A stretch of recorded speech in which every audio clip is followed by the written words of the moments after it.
اچھے سے کہ انبیاء کے سر پر جو نبوت کا تاج ہے نا، اس تاج سے نکلی ہوئی جو نور کی شعاعیں ہیں وہ علماء حق ہے. آ رہی بات سمجھ میں؟ یعنی انبیاء اور علماء میں کیا فرق ہے یہ اچھے سے سمجھیں کہ انبیاء اور علماء میں جو فرق ہے نا، اللہ کے بچھڑے بندوں کو رب سے ملانے کے لیے، اللہ تک بندوں کو پہنچانے کے لیے، اور حق کو دنیا میں زندہ کرنے اور باطل کو مٹانے کے لیے اللہ تعالیٰ نے کس کو پیدا کیا؟ انبیاء کو بھیجا، انبیاء کو مبعوث فرمایا. اور علماء حق، ہاں ان کو بھی تو اللہ نے یہی ذمہ داری سونپی گئی نا، انہیں بھی تو یہی ذمہ داری دی گئی.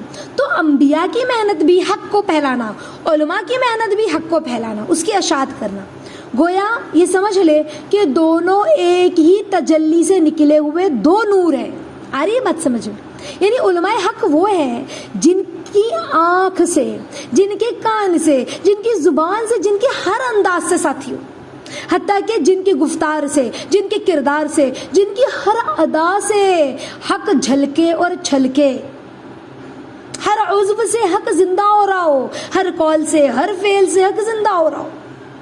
اللہ ان کی آنکھوں میں وہ بصارت اور وہ بصیرت کا نور عطا فرماتے ہیں نا کہ ان کی نگاہیں جس کو دیکھے گی نا اور نظریں جس پر تھم جائے، اللہ تعالیٰ ان کے لیے جو ہے نا نور ہدایت اور نور ایمانی کے فیصلے کر دیتے ہیں.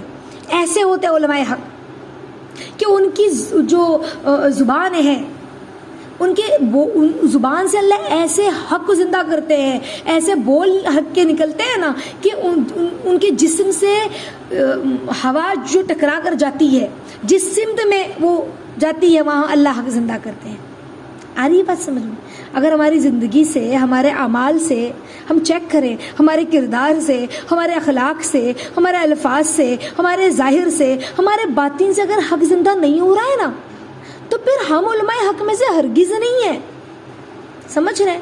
ہم نے کون سا حق زندہ کیا؟ ہم دیکھیں تو صحیح. لوگوں کی زندگیوں میں دین کا زندہ ہونا، ہمیشہ استاذہ کہتی ہے کہ لوگوں کی زندگیوں میں دین کا زندہ ہونا دلوں میں اللہ کا زندہ ہونا ہے. یعنی اللہ کی ذات ہی تو حق ہے نا. آ رہی بات سمجھ میں؟ اللہ کی ذات ہی تو حق ہے نا. تو یہ ہے دین کا زندہ ہونا، حق کا زندہ ہونا. تو علماء حق کے باطن میں جو ہوتا ہے نا، جس کے ذریعے، دیکھو علماء حق کون؟ جن کے ذریعے حق زندہ نہ ہو، جن کے اندر حق نہ اترتا ہو، جن کے سینے سے حق چمٹا نہ ہو، جن کی آنکھوں سے، جن کی زبان سے، جن کے کانوں سے حق زندہ نہ ہو، وہ علماء حق کیسے ہو سکتے ہیں بتلاؤ؟ ہاں، ہم میں سے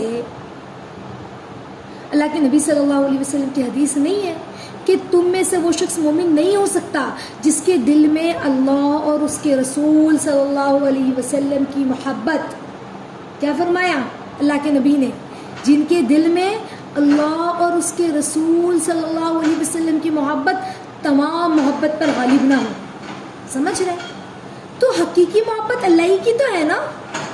جب احساسات، جذبات، خواہشات اور محبت کا رخ جو ہے وہ مکمل طور پر اللہ کی جانب ہوتا ہے نا، تب جا کر اس کے جوارے سے حق ظاہر ہونے لگتا ہے. تو اب ہمیں اپنے دل کو چیک کرنا ہے. یہاں جو ہم بیٹھے ہیں، یہاں جو ہم سن رہے ہیں، ہمارا جو جڑنے کا مقصد ہے صرف سننا نہیں ہو، بلکہ ہم اپنے آپ کو جانچیں، چیک کریں کیا واقعی میں یہ اوصاف ہمارے اندر ہے جو علماء حق میں ہوتے ہیں. ہاں، جب محبت کا رخ پوری طرح اللہ کی جانب ہوتا ہے تب حق زندہ ہوتا ہے اس عالم کے ذریعے سے، اس کے بولوں کے ذریعے سے. سمجھ رہے؟ اس کے پاس حق ہے نا، حق ہے نا، اس کے ہر عضو میں حق ہے، اس کے ہر حصے میں حق ہے. اب حق اس کے اندر اتر چکا ہے ایسے عالم کے اندر. اب اس حق سے حق زندہ ہوتا ہے. سمجھ رہے؟ یعنی اللہ اس کے اندر بس چکا ہے نا، اس کی سوچوں میں حق، اس کے بولوں میں حق. تو یہ ایسا جو عالم ہوتا ہے نا، یہ اپنے آپ سے مٹ چکا ہوتا ہے. سمجھ رہے؟ یعنی استاذہ نہیں کہتی خود ہی سے جاتا رہا، خود کو بھی ہوش نہیں ہوتا. سمجھ رہے ہیں؟ نہ کسی کی تعریف اسے خوش کرتی ہے، نہ کسی کی برائی، کوئی اسے برا بولے تو اس کا دل غمزدہ ہوتا ہے، خود ہی سے جاتا رہا۔ اب اللہ ایسے بندوں کے ساتھ جس کے دل میں حق زندہ ہو جائے، جس کے بولوں سے حق زندہ ہو جائے، تو اللہ کا غیبی نظام پھر اللہ چلاتے ہیں کہ جس سمت میں بھی ایسا عالم کی نگاہیں جم جائے نا، وہاں سے اللہ ہدایت کے نور کو نکالتے ہیں، وہاں سے ہدایت کے نور پھوٹنے لگتے ہیں۔ تو یہ بات اچھے سے سمجھ لیں کہ علماء حق، ان کی باطنی صفات، ان کی باطنی کیفیت کیسی ہوتی ہے۔ جیسے بچے کا معاملہ ہوتا ہے نا ماں کے ساتھ، ہاں، وہ معاملہ ہمارا اپنے رب کے ساتھ ہونا چاہیے، وہ ہوتا ہے علماء حق۔ سمجھ رہے؟ یعنی اس کی یادوں کے بغیر جینا دشوار ہو جائے، اس کے احساسات کے بغیر زندگی موت معلوم ہو۔ ایک بچہ جو ہوتا ہے اپنی ماں کے بغیر نہیں رہ سکتا۔ ماں اگر اسے کھلونے دے نا کہ بیٹا لے کھلونے کھیل اور مجھے کچن میں کام کرنے دے، تو بچہ کیا کرتا ہے، کھلونے کھیلتے کھیلتے ایک کھلونا اٹھاتا ہے اور اپنی اماں کے پاس چلا جاتا ہے، اماں میرے ٹوائے کتنا اچھا لگ رہا ہے نا اماں۔ سمجھ رہے؟ اس کو اماں کے بغیر اچھا نہیں لگتا۔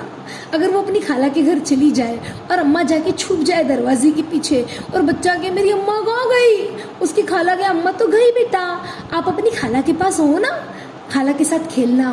نہیں خالہ مجھے میری مما چاہیے۔ بیٹا آپ کی خالہ آپ کے لیے نا ٹوائے لائے گی، آپ کو گارڈن میں گھمانے لے جائے گی، چلو گارڈن میں لے کے چلو گھومنے۔ نہیں مجھے میری اماں چاہیے۔ بیٹا میں تمہیں آئس کریم دوں گی، دیکھو میں نے کتنی ساری آئس کریم رکھی ہے اپنے فریج میں، اور فریجر کھول کے آئس کریم نکالے، دیکھو بیٹا چاکلیٹ بھی ہے، فریج میں سے چاکلیٹ نکالے۔ نہیں مجھے میری اماں چاہیے۔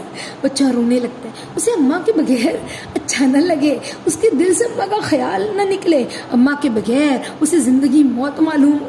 سمجھ رہے؟ تو ایسا ایک عالم ہوتا ہے، اس کی چاہتوں کو پورا کرنا جو ہے نا، اللہ کی چاہتوں کو، وہ ایک عالم کی زندگی کا مقصد بن جاتا ہے۔ یہ ہوتا ہے حقیقی عالم، یہ ہوتا ہے علماء حق کہ اللہ کی چاہتوں پر خود کو مٹانا، یہ ساتھیوں ہماری چاہت بن جائے۔ اس سے زیادہ کسی چیز کی اہمیت ہمارے دل میں ہو ہی نہیں۔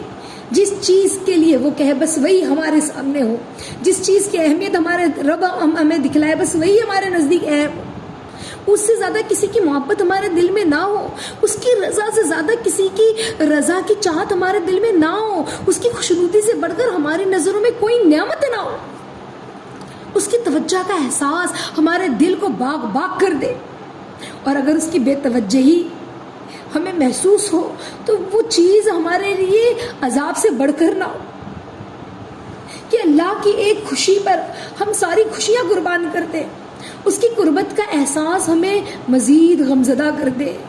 ایسا ہمارا اللہ سے معاملہ ہو، اس کی اشتیاق ملاقات بڑھتا جائے کہ اللہ کب میں آپ کو دیکھوں، کب آپ سے ملاقات ہو، غم فرقت بڑھتا جائے، دل بے قرار ہو کہ اسی رب کی محبت میں، کہ اسی سے قرار آئے، اسی کا نام لے تو دل کو قرار آئے، تشنہ قلب کو اسی کی پیاس ہو، ایسا ہمارا معاملہ ہو، وہی تمنا بھی ہو ہماری، اسی کی آرزو بھی ہو، تمام خواہشات کی انتہا بس اللہ ہو، یعنی ہم جس جانب جس سمت دیکھیں نا بس ہمیں اسی کی جستجو ہو، ہر چیز میں ہمیں وہی نظر آئے، اسی کو پانا چاہے وہ شوہر سے محبت ہو یا ماں باپ سے محبت، اولاد سے محبت ہو یا شاگرد سے محبت، دین کی نسبت، ہر جگہ پر بس اسی کی رضا، اسی کی چاہت، اسی کی تمنا ہو، بے قرار بھی اسی سے ہو اور قرار بھی اسی سے بندہ پائے، اسی کے نام سے،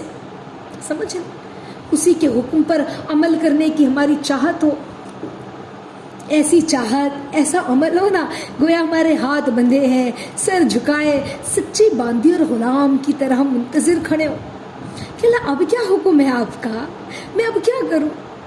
جیسے ہی اللہ کا حکم سامنے آئے نا ہمیں ساری دنیا بھول جائے، اللہ کے حکم کی تعمیل میں ایسے جلدی کرے ہم۔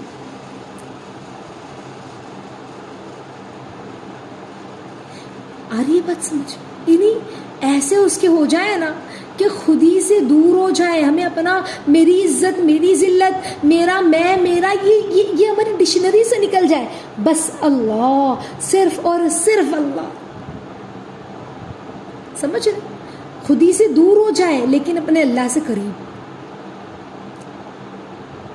آخر میں ہمارا دل یہ فیصلہ کر لے کہ میرا جینا، میرا مرنا اسی کے لیے ہو، اور وہی ایک ذات، اس کا خالق اور مالک اور محبوب اور معشوق اور مقصود اور مطلوب اور صرف اللہ ہمارا بن جائے. یہ ہے عالم حق، اس کی سوچے، اس کے دل کا حال. سمجھ گئے؟ اب کیا کریں؟ اب آپ کہو آپا پھر کیا کرے عالم حق؟ ایک کونے میں مصلی اور تسبیح لے کر بیٹھ جائے؟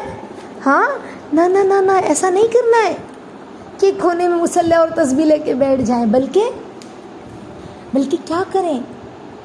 علماء حق کیسا ہوتا ہے؟ ہاں، صرف مصلی اور تسبیح لے کے نہ بیٹھے بلکہ اس کو یاد کریں. یعنی ہر ایک میں اللہ کی چاہت کو دیکھے. کہاں ماں باپ ہے، اللہ کا کیا حکم ہے، سس سسر ہے، اللہ کا کیا حکم ہے، اللہ کے بندے ہیں، اللہ کا کیا حکم ہے، میں کس طرح محنت کروں، کیا محنت کروں، اللہ آپ کا کیا حکم ہے ہر پل ہر لمحہ. شوہر کی اطاعت میں اللہ کا کیا حکم ہے. یعنی کوئی بھی چیز، کوئی بھی بات، کوئی بھی احکام دن بھر میں اللہ کے ماں سوا، اللہ کی چاہت کے بغیر والا نہ ہو. سمجھ رہے؟ دیکھو علماء سو کون ہوتے ہیں؟ میں نے آپ لوگوں کو بتلایا نا کہ علماء سو کیسے ہوتے ہیں.